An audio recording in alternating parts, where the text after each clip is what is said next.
I'm going to go ahead with the meeting beginning ritual. 起立，面向佛堂，参加三鞠躬、一鞠躬、再鞠躬、三鞠躬，参加各位点传世一鞠躬，开班一鞠躬，请坐下。Please be seated. Good morning, everyone. It's wonderful to be able to share this time again with you. Today, my presentation is entitled Wuwei, and that, of course, is day 22 of the Tao of Joy Every Day. And the subtitle for this presentation I've chosen is Unattached Action, which, if you ever heard Derek speak on Wuwei, you know that that's really what Wuwei is. It's unattached action. And I'm going to basically repeat things that I've learned from Derek over the years about Wuwei. And hopefully, I probably can't do it as skillfully as he does, but I will give it my best shot.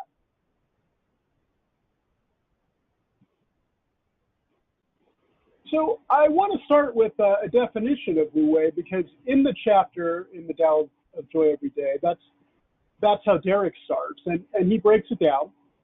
Wu means not having, and Wei means action or purpose. And so with those definitions, often it's superficially translated as non-action. However, the authentic Tao concept of Wuwei is much deeper than that oversimplification. And I bring this up because there tends to be, I've noticed, in the West, a misunderstanding about the teaching of Wuwei.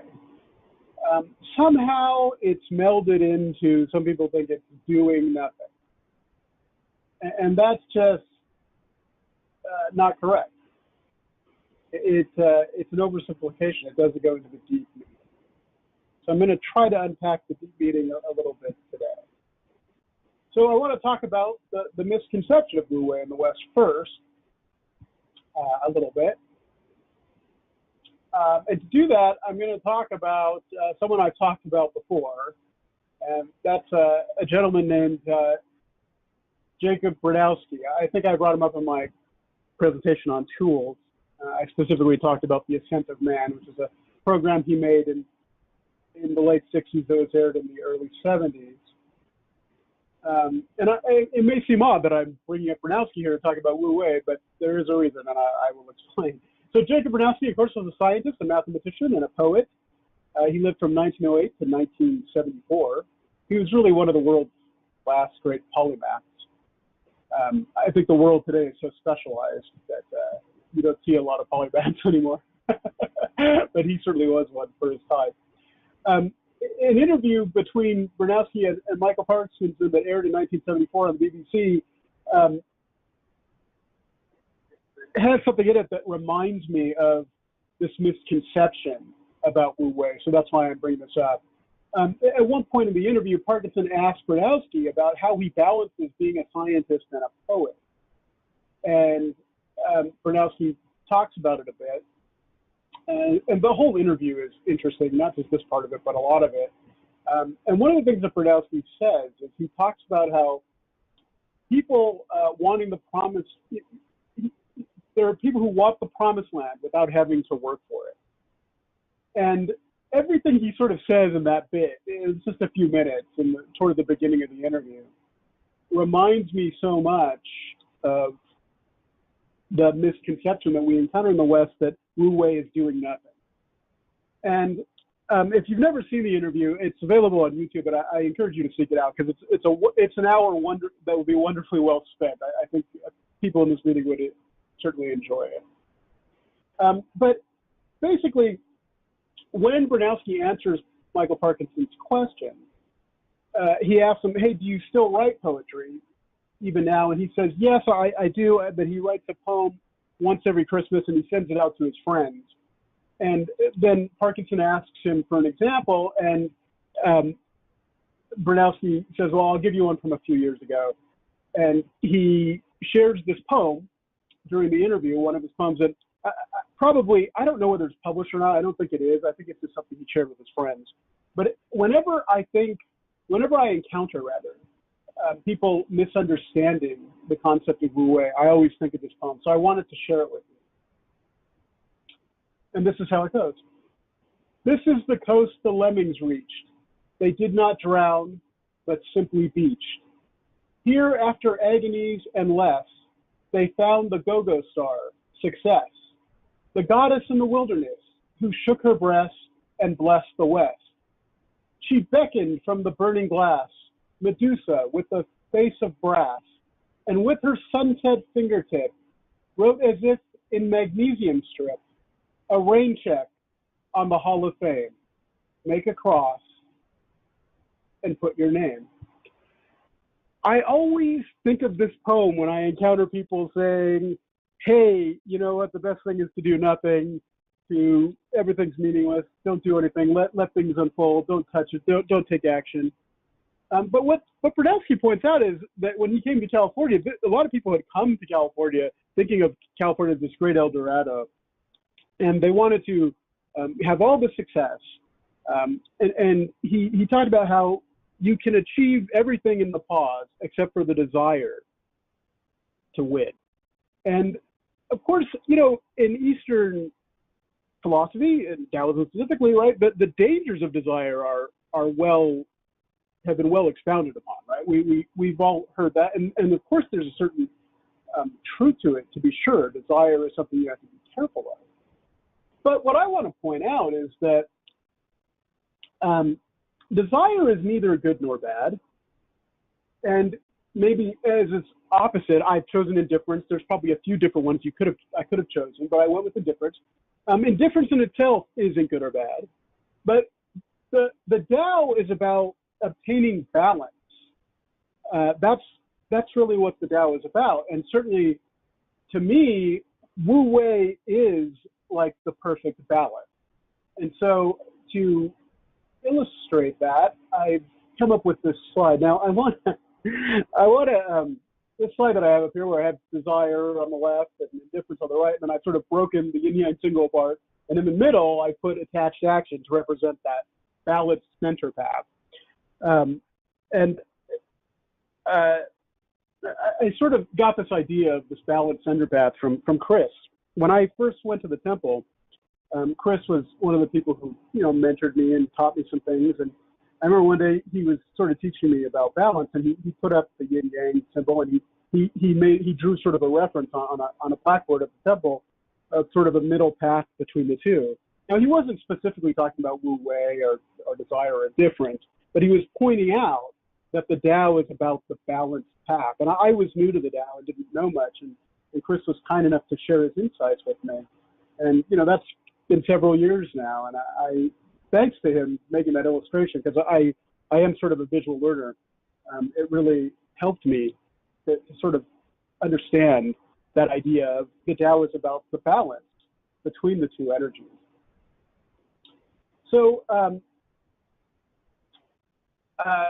so Wuwei is basically that center path, and the way to achieve that ability to take unattached action at the right time, and to take, number one, the right action and at the right time, because that's really what unattached action is. That's what Wuwei is. It's taking the correct action at the correct time in a non-obtrusive way, a gentle, soft touch, so to speak, which Derek so wonderfully explains in the Tao of Joy Every Day.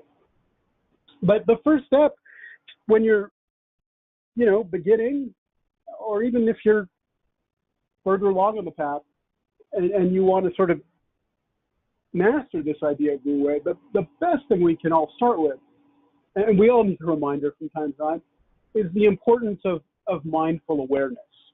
Because that really is the first step, because you have to know what's going on to know what action is appropriate and what kind of action. And so I want to talk about mindful awareness a little bit. What is mindful awareness? Well, essentially it's knowing exactly where we are in space and time at all times. It's knowing exactly what we're doing in the present moment. You know, no matter how mundane or complex the task is, it's good to be present in the moment. Even with mundane tasks, I found that it's much better to be present. And of course, it's knowing exactly what we just did, right? Knowing, and also too, I didn't put this in, but it's also knowing what you're going to do next. But in a sense, it's a flow, right? Knowing what we just did, knowing what we're doing at the present moment, knowing what the next step is in cases where there are a next step. And if you can master this, you're on your way to achieving Wuwei. No pun intended with that rhyme. Okay, so there we go. So what's the opposite of this? Well, very simply, it's not knowing exactly where we are in space and time, not knowing exactly what we're doing in the present moment, not knowing exactly what we just did. Now, it seems so simple. It's like, how could we not know? But if you think about it, we do this a lot. I'll bet we all do it. I know I do it. So to remind myself of when I catch myself being unaware, I always think of Otto from the autopilot from the movie Airplane. If you've never seen the movie Airplane, just take my word for it. It's probably the funniest movie ever made, and you'll either agree with me on that point or you'll be like Wendy and think that I'm crazy. But it's okay that she thinks I'm crazy because she loves me, and I love her, and I think she's crazy too. So I'm kidding, of course. So I think of Otto from Airplane when I catch myself being unaware, and essentially, think about the ways this happens. Have you ever driven to work and arrived at work, and then you stop and think about, wait, I don't remember how I got here. I don't remember the lights that I stopped at. I don't remember turning. All I know is I suddenly became aware that I had arrived at work and was not present for the drive. Well, that's happened to me. I'm going to venture out a guess that that's happened to other people as well. Or if you've ever you can't remember where you just put something a second ago. If you've ever had that happen. I've sure done that. If you've ever been watching a program possibly, and then somehow in the space between the commercial and going back to the program, you can't remember what you were watching, right? Those are all signs that we're on autopilot. And you'll be surprised when you start to try to pay attention to it, that when you constantly try to catch yourself doing it, you'll find that a lot of people, including yourself most likely, engage in this autopilot without realizing it. And knowing that there's a problem is the first step to addressing it. And I have a long way to go, but I'm better at it than I used to be, just from the fact that I've learned from Derek to be more cognizant of it, more aware of it. So it's important to gauge your own level of awareness. It's helpful. It's the first step, really, to knowing what the appropriate action is and if it's the appropriate time to take that gentle, unobtrusive action. Okay, so just looking at the time here, I know we're on a short schedule, so I want to start to sum it up. Because Wuwei is often translated as non-action, a misconception has developed in the West that Wuwei is about doing nothing, and that's not the Tao. That's not true. That's not the authentic Tao to say that Wuwei is about doing nothing. Not at all. As Jacob Bernowski's interview with Michael Parkinson and his poem points out, doing nothing will take away your desire to do what is good and correct. Although Taoism specifically talks about the pitfalls of desire, it is important to remember that the Tao is always about achieving a dynamic balance, and the balance between desire and indifference is unattached action. Wuwei should not be reduced to doing nothing. It is much more subtle than such an oversimplification. Wuwei is a state of being that enables you to take the right action at the right time in a gentle, non-overbearing way. The first step to mastering the Tao Teaching of Wuwei is to develop our situational and mindful awareness in everything we do in life, from the complex to the mundane. And just as a side here, if you're wondering what's the difference between situational and mindful awareness, this is how I think of it. Police officers and firefighters are trained to be situationally aware. And if you think about it, this is a wonderful analogy to Wuwei, because they have to go into situations, right? Those are the people we call, let's face it, when the biological material hits the fan, right? Those are the people we call. And they come and they have to bring a calmness and an awareness to that situation in order to help us. Whether that's a firefighter who has to know where in that burning building he is, where he should go to rescue who, what he has to do, what action is appropriate, he has to be aware to do that. And it's the same thing with the police officer. He has to be situationally aware. And mindful awareness is all of that. I think of situational awareness as an external thing, and mindful awareness as also including external things, but having a slightly deeper level in that mindfulness of your internal landscape as well. And that is something that's also helpful to have and can be cultivated with, the things that Derek and Bill and Ed have shared with us about meditation and taking time aside to focus on spiritual matters so that we don't end up in a spiritual void. So, so there it was. There's a presentation. As always, I want to end with a book recommendation, The Tao of Joy Every, a great book to use daily to help one study and learn the Tao teachings and put them into action. Thank you all for listening to what I had to say today. I hope I said something that was of use, and I hope you all have a wonderful Sunday. Alex, thank you so much for that talk.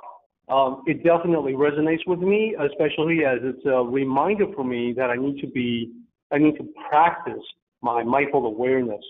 I see the result of that lack of awareness on a daily basis. That is, when I drive to work and I park my car and then I start walking toward the entrance to the building, and 20 feet away from the car, I'm thinking, did I lock the car?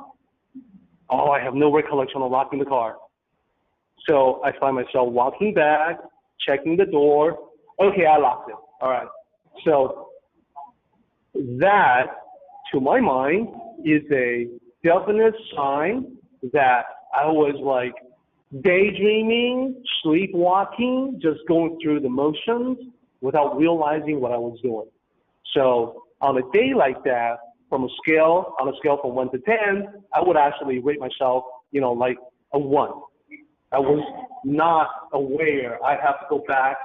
So a scale, on that same scale, if I were to, close the door of the car and then check it right away, would that be a 10? Well, in my mind, it actually wouldn't. I think that a 10 would be that when I lock the car, I know that's exactly what I'm doing. So when I shut the door, I don't even need to check. I'll just walk toward the building.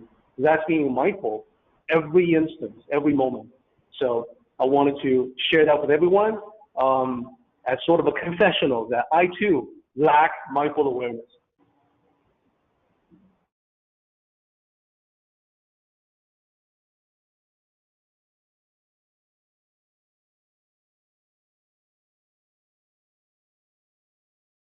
Let's go ahead and do the meeting ending ritual, everybody.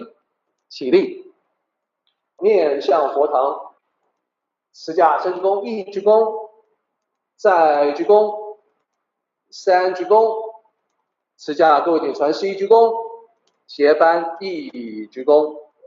Well done, everybody. Thank you so much.